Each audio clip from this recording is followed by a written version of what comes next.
Vamos a iniciar esta hora una nueva serie de mensajes que hemos titulado Las Bienaventuranzas, mejor conocido como el Sermón del Monte, donde Jesús se reúne con las multitudes para enseñarle su palabra. Vamos a ir a Mateo capítulo 5.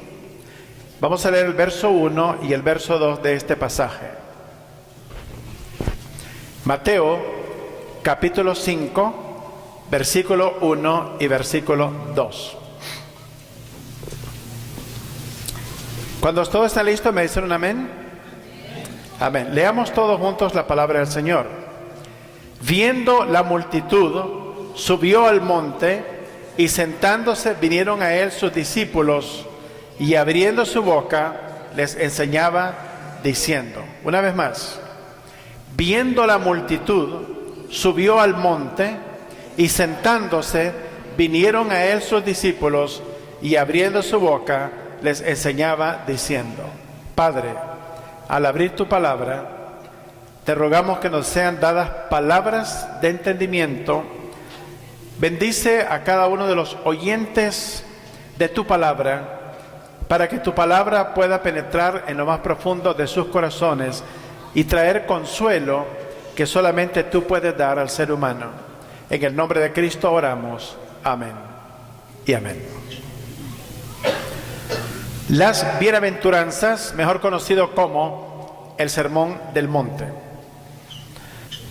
Jesús siempre ve a las multitudes. Dios siempre está atento a la necesidad de cada persona, cristiano o no cristiano. Dice la Biblia que Jesús vio a la multitud. Si queremos servir a otras personas, necesitamos ver qué es lo que pasa en sus vidas, observar para saber qué podemos hacer en la vida de esas personas. Jesús vio a la multitud, subió a un monte. La importancia de subir al monte en esos días, Jesús no tenía equipo de sonido como los que tenemos el día de hoy. Subió a una parte alta para poder ser escuchado en la multitud. Su sonido bajaba de la montaña hacia abajo en la forma de un anfiteatro para que todas las personas pudieran escuchar su voz. Y sentándose, vinieron a él sus discípulos y abriendo su boca les enseñaba diciendo. El término discípulo viene de la palabra griega matetes, que significa disciplinado. El discípulo de Cristo es una persona disciplinada y obediente a la palabra de Cristo. Es posible que una persona sea un creyente en Cristo, pero no un discípulo. El discípulo es una persona que continuamente está aprendiendo de Cristo Jesús. Si nosotros venimos solamente cada cierto tiempo a la iglesia, usted puede ser un creyente, pero no un discípulo de Jesucristo. El discípulo tiene que estar constantemente aprendiendo la palabra de Dios. Ahora, para ser un discípulo, siendo que la palabra discípulo viene de la palabra griega matetes, que significa matemáticas, el discípulo tiene que ser disciplinado, tiene que estar comprometido. El discípulo tiene que poner atención. El discípulo tiene que poner en práctica lo que escucha para poder ser un discípulo de Jesucristo. Repito, es posible ser un creyente en Cristo, pero no un discípulo. El discípulo es la persona que aprende constantemente la palabra de Dios. En primer lugar, veamos el discípulo y la enseñanza. La verdadera enseñanza tiene lugar cuando la vida del discípulo es transformada por la palabra de Dios. Si escuchamos la palabra de Dios y la palabra de Dios no produce cambios entonces la enseñanza no ha cumplido su misión en la vida de ese discípulo. En los tiempos bíblicos, los maestros enseñaban sentados. Históricamente, el sentarse estaba asociado con la posición de autoridad. Los reyes se sentaban sobre su trono y los jueces se sentaban sobre sus bancas. Existe una similitud entre el término discípulo y el término matemáticas, porque ambos proceden de la misma raíz griega, matetes. La razón por qué muchas personas no son buenas en matemática es porque no son personas disciplinadas, no son personas que ponen atención, no son personas que practican y no son personas que están interesadas en aprender las matemáticas. Las matemáticas y el discipulado demandan disciplina personal y obediencia absoluta a los principios y a las leyes establecidas en la palabra del Señor. Vayamos a Juan capítulo 1, Evangelio de Juan capítulo 1, del versículo 1 al verso 5. Evangelio de Juan capítulo 1, del verso 1 al verso 5. Veamos ahí lo que nos dice la palabra del Señor. Verso número 1. Todos. En el principio era el Verbo, y el Verbo era con Dios, y el Verbo era Dios. Sigamos. Este era en el principio con Dios. Todas las cosas por Él fueron hechas, y sin Él nada de lo que ha sido hecho fue hecho. En Él estaba la vida, y la vida era la luz de los hombres. La luz en las tinieblas resplandece, y las tinieblas no prevalecieron contra ella. Aquí hay un detalle muy importante en la vida de Cristo. Jesucristo es el más grande organizador, el creador y diseñador de todo cuanto existe. Por lo tanto, todo discípulo, todo orden tiene que estar relacionado con Jesucristo. Si hay personas que se sientan a estudiar y todo está desordenado y desorganizado, usted no puede estudiar de esa manera. Por eso cuando estamos en la casa del Señor, es importante que haya cierto grado de orden. Atención, no ruidos, todas las personas en su lugar, cada quien con su Biblia, para que la enseñanza acontezca dentro de un ambiente organizado. De otra manera, no se puede aprender.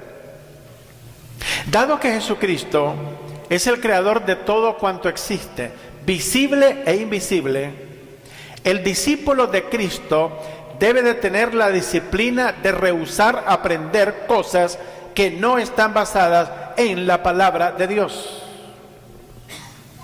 Lo voy a volver a repetir. Dado que Jesucristo es el creador de todo cuanto existe, visible e invisible, el discípulo de Cristo debe de tener la disciplina de rehusar aprender cosas que no están basadas en la palabra de Dios. Por ejemplo, en la escuela estudiamos que 10 por 12 es ¿cuánto? ¿Cuánto es? Pero si yo le dijera que 10 por 2 es 100, ¿cuántos estarían de acuerdo? Si le pagara $1.000.000, ¿cuántos estarían de acuerdo? Nadie. Oh, vaya, hay 2, ¿verdad?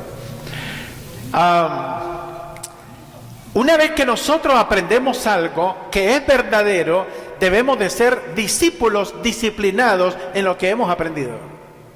Bueno, si nosotros somos buenos discípulos de nuestros maestros, ¿por qué tenemos problema en ser buenos discípulos de Jesucristo? Eso trae a cuestionamiento nuestra vida cristiana. Porque el discípulo verdadero en Cristo Jesús debe de aprender de Cristo y mantenerse en enseñanza de Cristo. Vayamos a Colosenses capítulo 1, versículo 16 y verso 17. Colosenses capítulo 1, versículo 16 y verso 17. Veamos lo que nos dice la palabra del Señor. Porque en Él fueron creadas todas las cosas, las que hay en los cielos y las que hay en la tierra, visibles e invisibles, sean tronos, sean dominios, sean principados, sean potestades.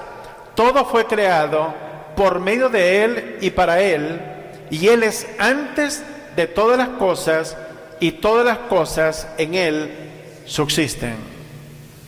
En otras palabras, el discipulado bíblico no puede existir independientemente de la palabra de Dios. Usted no puede crecer en su casa. No es el formato bíblico. Usted no puede aprender la palabra de Dios viendo la televisión en su casa, ni escuchando emisoras cristianas, ni música cristiana. Usted debe de venir a la casa de Dios. No lo digo yo, lo dice la Biblia. La Biblia dice que todos los creyentes en el primer siglo se reunían cada día en el templo, 7 días a la semana, para aprender la palabra de Dios y para perseverar en la doctrina de los apóstoles. Dios nos diseñó la casa para ser el lugar donde enseñamos la palabra de Dios. Podemos tener estudio bíblico en la casa, no hay ningún problema, pero la iglesia debe de reunirse corporativamente en la iglesia para aprender la palabra de Dios, si es que entendemos la Biblia, si es que entendemos lo que significa ser discípulo de Jesucristo. Repito, podemos ser creyentes en Cristo, pero no discípulos. Llegar a un punto que llegamos a Cristo, lo recibimos como el Señor y Salvador de nuestra vida, pero de ahí en adelante no aprendemos nada. Por eso Dios estableció pastores para enseñar a la iglesia la palabra del Señor. En segundo lugar, veamos el discipulado y la disciplina. La disciplina es parte del discipulado bíblico. Usted tiene que tener la disciplina de venir a la casa de Dios de manera periódica, frecuentemente.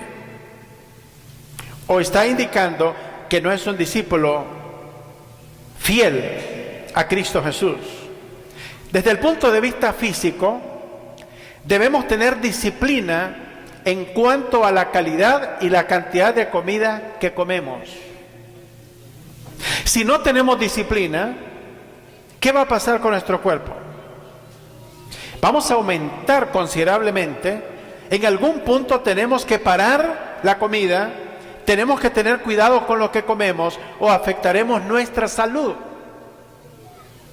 Bueno, de esa manera que tenemos disciplina en la comida, también tenemos que ser disciplinados como discípulos de Jesucristo. Como discípulos tenemos que descansar, tenemos que dormir, tenemos que hacer ejercicios, porque no hay premios sin disciplina.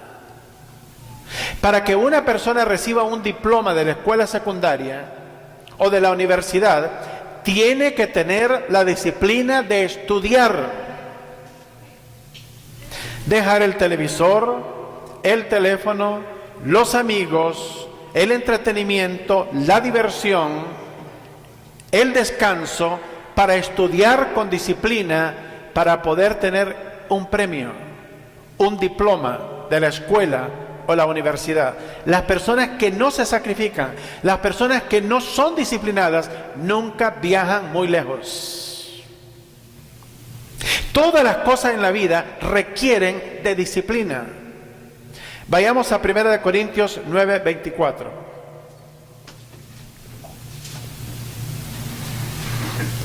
1 Corintios capítulo 9, versículo 24.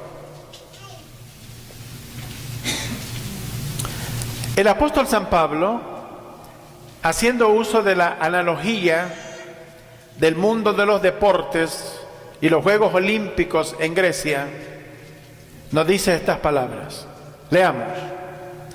¿No sabéis que los que corren en el estadio, todos a la verdad corren, pero uno solo se lleva el premio? Corred de tal manera que lo obtengáis.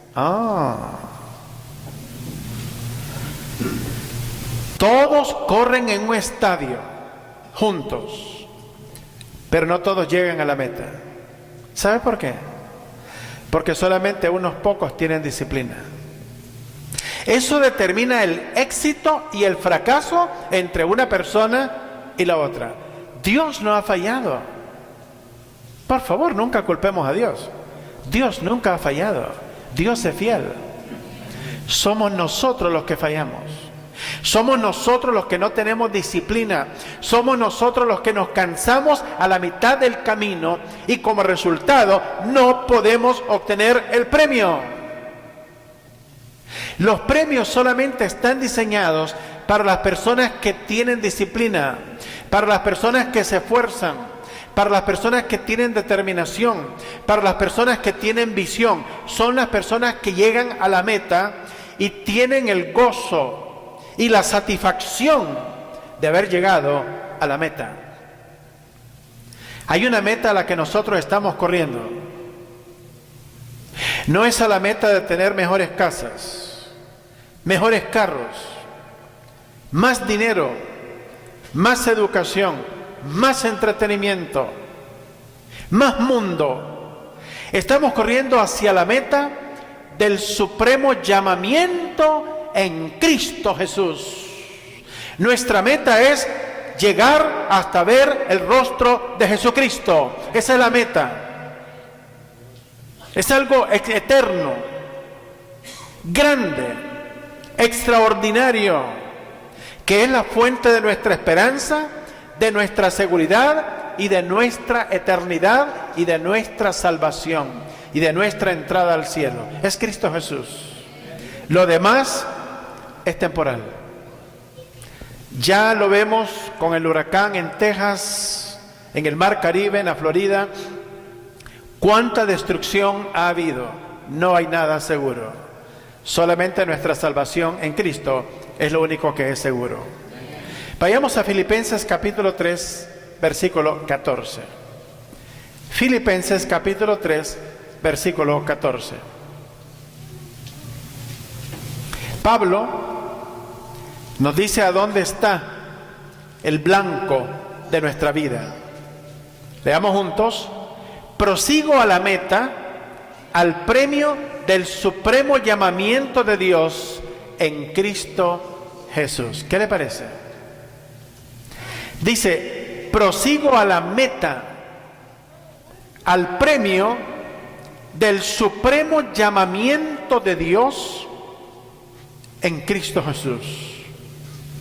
En los tiempos de los Juegos Olímpicos en Grecia, hace 2000 años, el premio que le daban a las personas que corrían en la carrera olímpica era una guirnalda que se marchitaba después de unos días.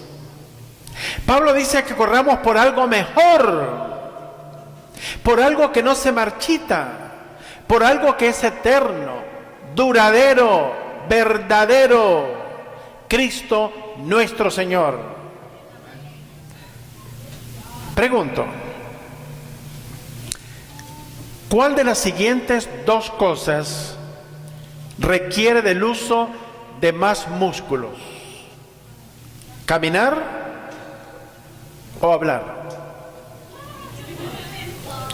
Dependiendo de la respuesta que tiene en su mente, la respuesta es hablar. Requiere de más músculos. Al hablar, usamos más músculos que al caminar. Muchas partes del cuerpo deben trabajar unidas para formar los sonidos. Un pastor, cuando está en el púlpito, dependiendo de la dinámica de su sermón, por lo menos usa alrededor de 180 músculos para poder predicar. Por lo tanto, los labios, las mejillas, la lengua, el cielo de la boca, las cuerdas vocales y los pulmones deben trabajar juntos para poder formar los sonidos. Interesante.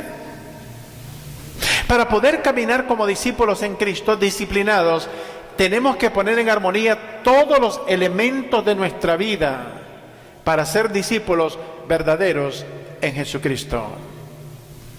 Una de las cosas que falta en la mayoría de los discípulos de Cristo es el entusiasmo. Muchas personas vienen a la iglesia sin ningún entusiasmo. Vienen para no sentir culpabilidad, pero no están entusiasmados en estar en la casa de Dios. Les entusiasma más una película de miedo, una película de terror, un partido de fútbol, un nuevo vehículo, pero no les entusiasma mucho estar en la casa de Dios y escuchar la palabra de Dios. La motivación y el entusiasmo proceden del Espíritu Santo y no de nuestras emociones. El término entusiasmo viene de la palabra griega entusiasmos, que significa inspiración divina. Para poder tener entusiasmo, necesitamos empaparnos de la fuente del entusiasmo, que es la palabra de Dios. Si nosotros pasamos en la casa el día sábado hasta las 3 de la mañana viendo televisión, y en la mañana pretendemos venir con gozo a la casa del Señor, es totalmente imposible. Usted ha estado en otro mundo diferente. No se ha preparado para estar en la casa del Señor. Por lo tanto, cuando llega a la casa del Señor, llega con sueño, llega cansado. Su mente no puede escuchar a este predicador.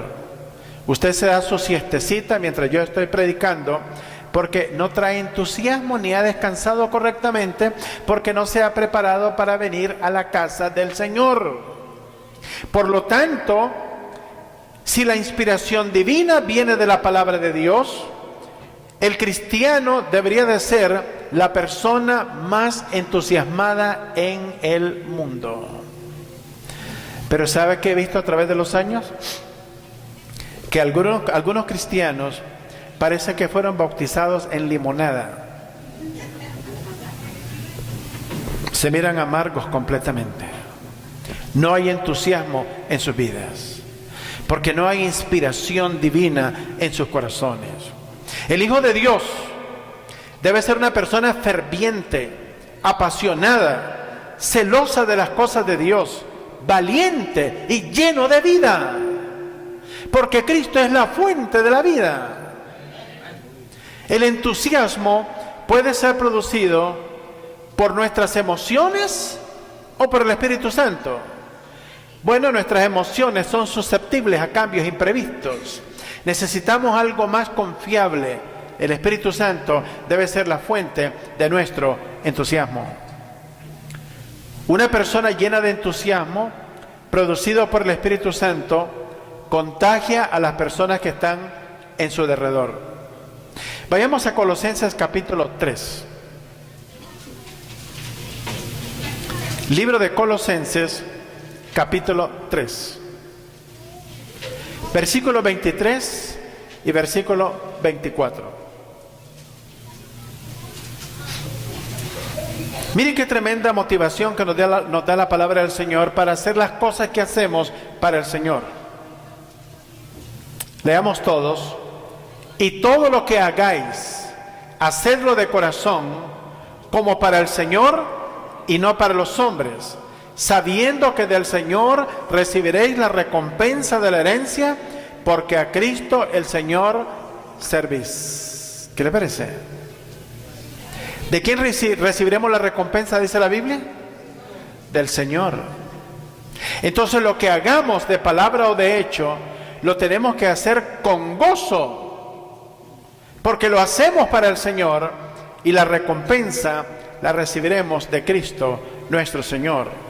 Por lo tanto, todo lo que hagamos lo debemos de hacer con entusiasmo, aplicando la totalidad de nuestra alma y nuestro espíritu a las cosas que hacemos para Dios.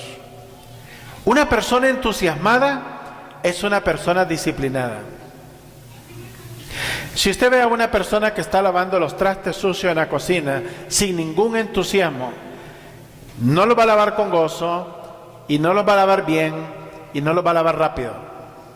Pero las personas entusiasmadas lavando platos los lavan bien, los lavan rápido y los ponen en su lugar. Todo lo dejan ordenado. ¿Por qué? Porque la base es el entusiasmo. Importante. No importa el trabajo que realicemos. Si no tenemos entusiasmo, no lo vamos a disfrutar, no lo haremos correctamente. El entusiasmo es una de las cualidades mejor pagadas sobre la tierra. Si la palabra de Dios la presentamos sin entusiasmo, nuestros oyentes la percibirán como una palabra muerta, no la podrán creer.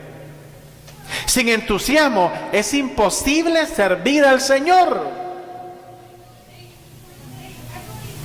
Si las personas no perciben vida en nosotros, ¿cómo usted puede pretender llevar a otra persona a los pies de Cristo? Totalmente imposible.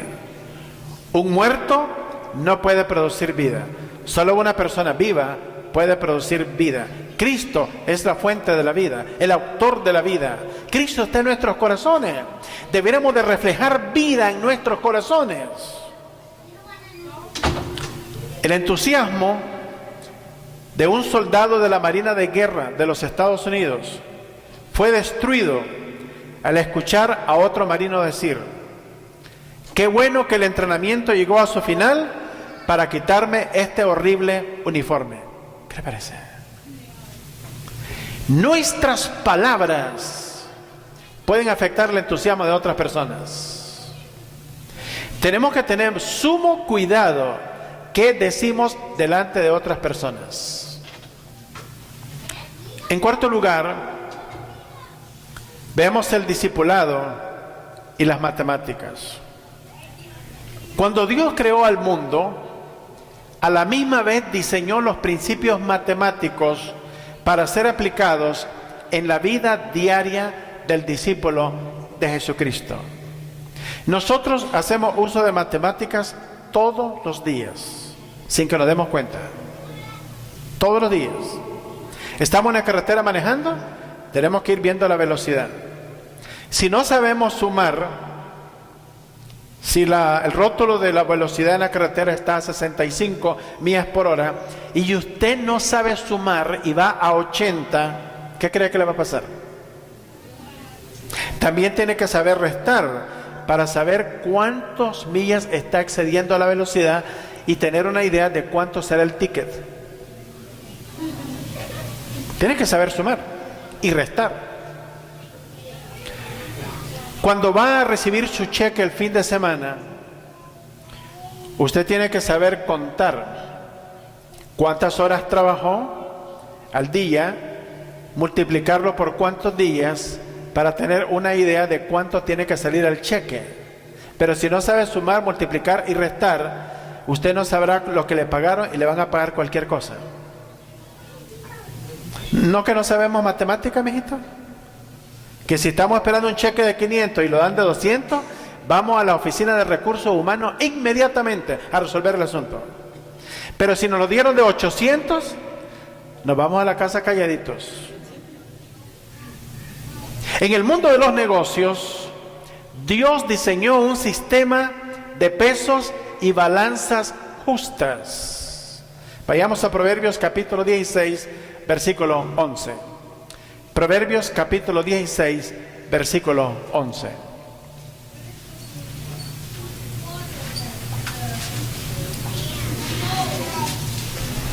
Si tenemos un negocio donde vendemos arroz, frijoles, carne, tenemos que saber cuántas onzas tiene una libra como cristianos.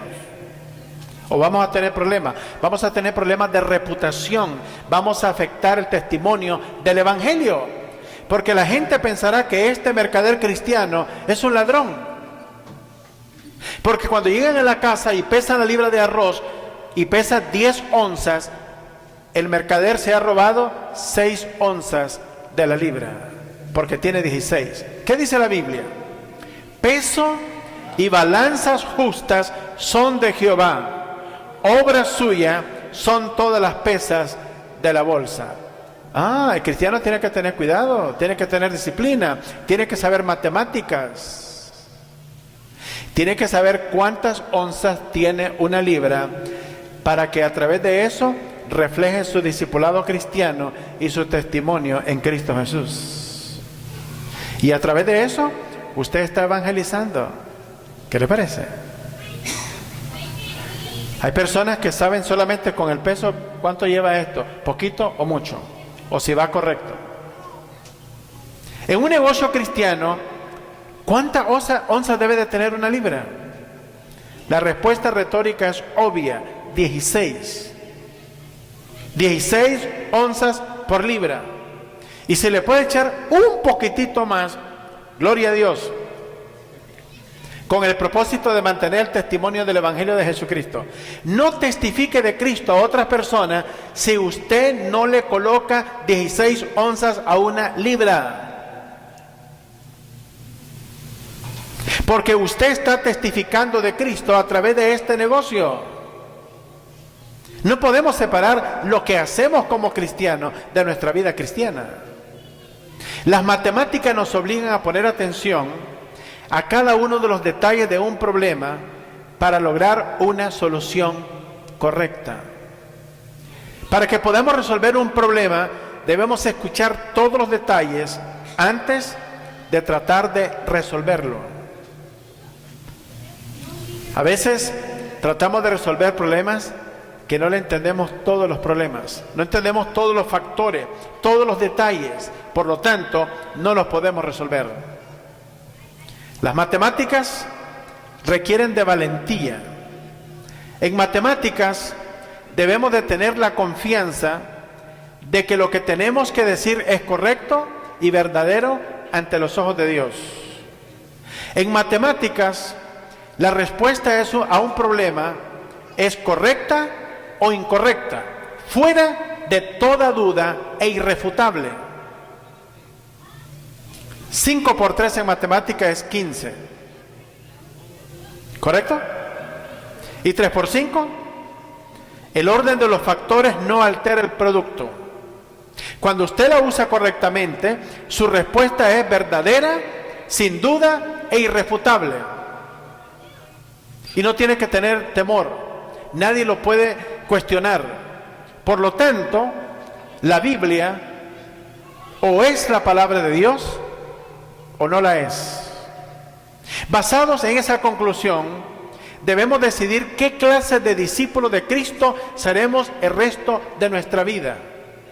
A veces somos movidos en nuestra convicción cuando algunas personas nos dicen que la Biblia es un libro escrito por hombres, que la Biblia tiene muchos errores, que la Biblia aquí, que la Biblia allá. Si usted no sabe qué es la Biblia y no está seguro, usted no puede ser un discípulo.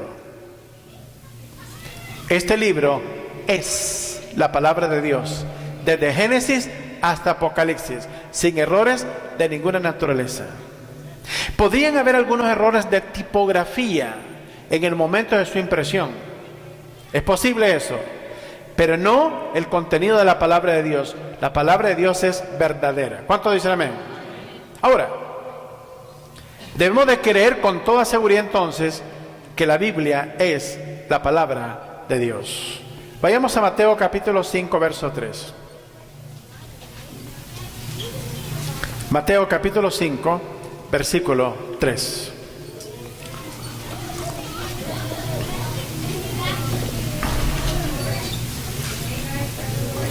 Leamos lo que nos dice este versículo. Bienaventurados los pobres en espíritu, porque de ellos es el reino de los cielos. La palabra bienaventurado significa felices, gozosos, dichosos los pobres en espíritu, porque de ellos es el reino de los cielos. Claramente la palabra de Dios nos está hablando de pobres espirituales. no de pobres materiales. La pobreza material tiene muchas razones. La principal de ellas es el pecado, los gobiernos, los sistemas económicos y las personas que oprimen a otros, pero no Dios. El término pobre en espíritu significa que no la vamos a hacer sin la ayuda de Dios. ¿Lo entendieron? Usted y yo no podremos llegar al final, ni tendremos éxito sin Cristo Jesús. En nuestra bancarrota espiritual no podemos hacer nada por nuestra condición espiritual, a menos que Dios tenga misericordia de nosotros. En la Biblia encontramos diversos ejemplos de esta pobreza espiritual. Vayamos al Salmos capítulo 40, versículo 17. Veamos al rey David, una persona que se considera pobre espiritualmente y necesitado de Dios en su vida. Salmos 40, 17. Nos dice el texto bíblico: aunque afligido yo y necesitado, Jehová pensará en mí, mi ayuda y mi libertador eres tú, Dios mío, no te tardes. Dice David, aunque yo estoy afligido y necesitado, mire qué lindo cómo confía en el Señor. Dice, Jehová pensará en mí, me ayudará, será mi libertador, Dios mío, no te tardes. ¿Ve la diferencia de una oración arrogante que no necesita de Dios? Una oración autosuficiente. Esa actitud de humildad que David tenía fue por la cantidad de enemigos que Dios permitió que se levantaran contra el rey David. Durante toda su vida, David estuvo en guerra. Y durante toda su vida estuvo amenazado de muerte. Y durante toda su vida estuvo de rodillas clamando a Dios por protección. Oiga bien lo que voy a decir. Si nosotros nos creemos autosuficientes, que usted puede seguir los caminos del Señor cuando usted le dé la gana, o en la manera que usted quiera, Dios puede levantar enemigos contra cualquiera de nosotros el resto de nuestra vida, para que no tengamos tranquilidad, a menos que estemos delante de su presencia. Esas circunstancias hicieron que David derramara su corazón delante de Dios y clamara día y noche por la protección de Dios. Las muchas pruebas que el rey David experimentó en su vida le hicieron ganar el título de varón conforme al corazón de Dios. Miren qué maravilloso lo que Dios habla de David. Vamos a Hechos capítulo 13, versículo 22. Hechos capítulo 13, versículo 22. Dios no dice estas palabras de ningún otro personaje en toda la Biblia, excepto del rey David. Leamos juntos. Quitado les mandó por rey a David, de quien dio también testimonio diciendo: he hallado a David, hijo de Isaí, varón conforme a mi corazón, quien hará todo lo que yo quiero. ¿Podría decir Dios eso de nosotros?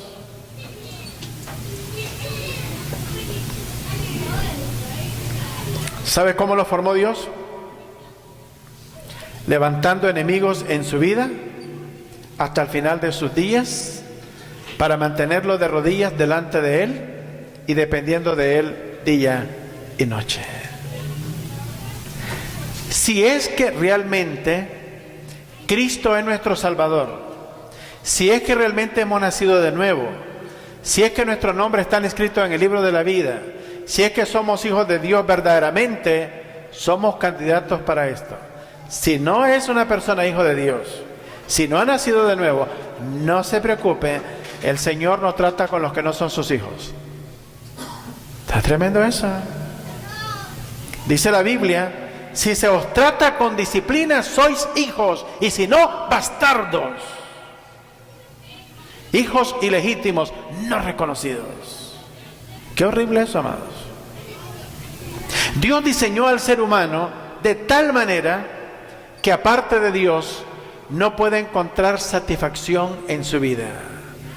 Cada día necesitamos agua, comida, aire, ejercicios y descanso. También necesitamos sabiduría y necesitamos salvación. Existe una enfermedad en el ojo que nos ayuda a ilustrar el significado del término pobres en espíritu. Interesante. Los ojitos que nos traemos indican quiénes somos aquí. Esa enfermedad se llama ptosis y se manifiesta con la caída del párpado, de modo que la persona no puede ver hacia arriba, por más que lo intente, no puede. Es una enfermedad en el ojo. Y esa condición acontece cuando la persona es pobre en espíritu y está humillado delante de Dios. Pero la persona altiva de corazón se le mira en los ojos, tiene una mirada altiva, habla con los ojos, desafía con los ojos y aplasta a otras personas con la mirada inclusive. No es muy difícil saber si una persona es arrogante o altiva o altanera, pleitista. Pero no es difícil saber quién es una persona pobre en espíritu y humilde. Salmos 123, verso 2. Salmos capítulo 123, versículo 2.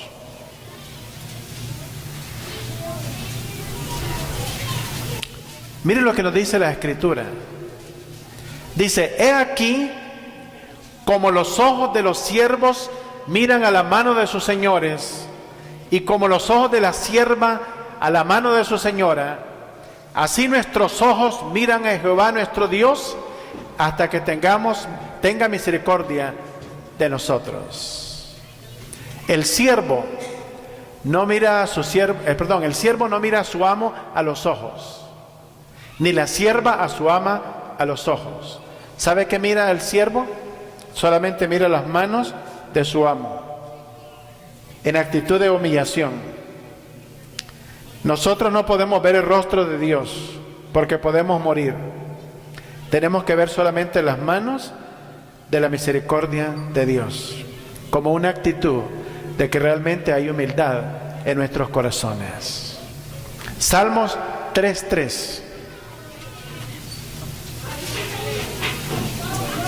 Salmos capítulo 3, versículo 3. El mundo ha aplastado muchas veces al cristiano. Solamente el Señor puede levantar nuestra cabeza de cualquier derrota. Dice el texto bíblico, mas tú, Jehová, eres escudo alrededor de mí, mi gloria y el que levanta mi cabeza. Solamente el Señor nos puede levantar en victoria. ¿Cuántos dicen amén? Salmo 27:4.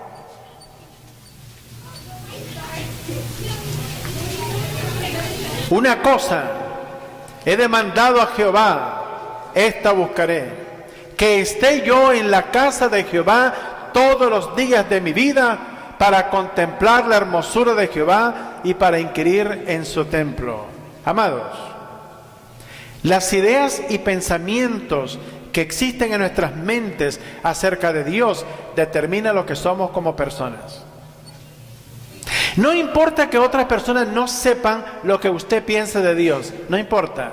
Lo que importa es qué es lo que Dios mira en su mente.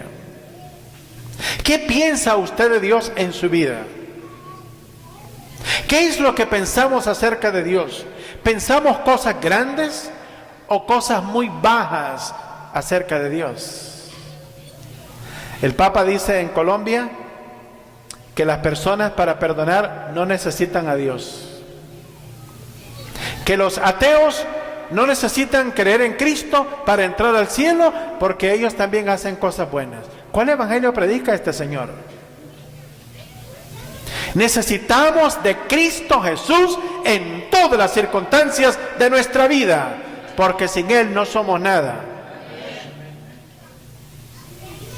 Los párpados también son usados para seducir a otras personas. Vayamos a Proverbios capítulo 6, versos del 12 al 14.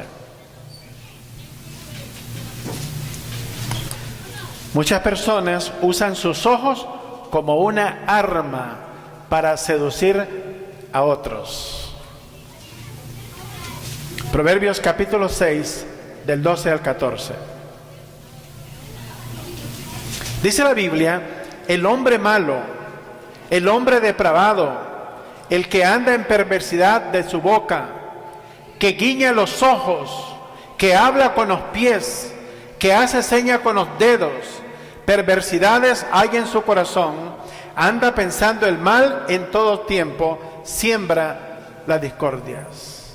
Los ojos es la cosa más expresiva que todos los seres humanos tienen en su rostro. Proverbios capítulo 4, versos 25 al 27, para terminar.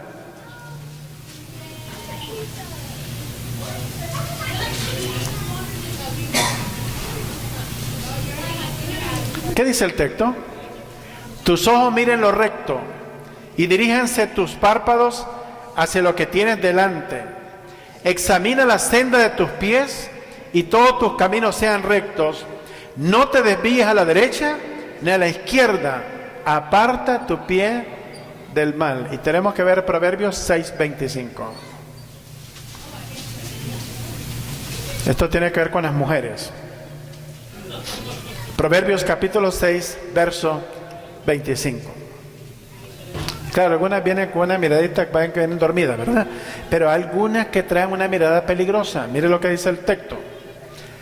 Proverbios 6:25. No codicies su hermosura en tu corazón, ni ella te prenda con sus ojos. Una mirada seductora puede ser la causa de un problema. El párpado del perro Basset está tan caído que lo hace ver como triste y solitario. Párpado. Hay animales como el búho que tienen ojos muy grandes. Ese animal se mira muy despierto porque sus párpados se repliegan completamente hacia atrás. Los párpados pueden comunicar dolor, alegría, sorpresa, fatiga, estado de alerta, peligro, juicio o arrogancia. Los párpados pueden ser usados para producir paz o seducción al pecado. Por lo tanto, los párpados son el órgano más expresivo que tenemos en el cuerpo. Debemos de recordar una cosa: no somos nada. Estamos compuestos de polvo. Esto es lo que somos, puro polvo. La composición química de nuestro cuerpo nos informa de nuestra pobreza espiritual. Hemos sido creados del polvo de la tierra.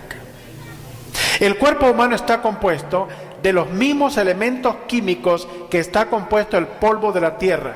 ¿Sabe de qué estamos compuestos? Estamos compuestos de materia muerta. La piel del cuerpo se renueva por lo menos 3 veces durante nuestra vida, excepto la piel que está sobre las manos. Está hecha de materia muerta. De manera que cuando una persona está envejeciendo, el primer lugar donde se nota el envejecimiento es en sus manos, porque esta parte de la piel no se renueva. Sin el aliento de vida de Dios, el cuerpo inicia el proceso de descomposición. El cuerpo humano está compuesto de oxígeno, carbono, hidrógeno, nitrógeno, calcio, fósforo, potasio, azufre, sodio, cloro, magnesio, hierro, zinc, cobre, yodo, fluoruro, manganeso y cromo. Ahora déjeme decirle algo. Una de las sustancias más comunes en el cuerpo es el agua. De 50 a 70% de nuestro cuerpo es agua. La mitad del agua que se encuentra en el cuerpo está concentrada en las células, la sangre, la saliva, las lágrimas y la orina. El cuerpo promedio tiene por lo menos 17 galones de agua. El ser humano puede sobrevivir sin agua solamente unos cuantos días.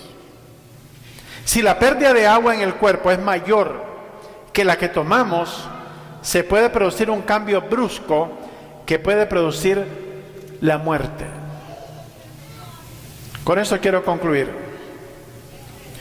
Una persona consume durante su vida 16,000 galones de agua a 75 centavos por galón, consume $12,000 de agua durante su vida. Si tuviésemos que vender todos los minerales que forman nuestro cuerpo, el valor es solamente de $5.47. Una vez que morimos, nuestro cuerpo está reducido a unos cuantos elementos, tales como el oxígeno, el carbono, el hidrógeno y el nitrógeno. La Biblia dice: pues polvo eres y al polvo volverás. No somos nada, excepto porque Cristo, en su inmensa misericordia, nos dio un valor. Ahora somos hijos del gran Rey. ¿Cuántos son hijos del gran Rey?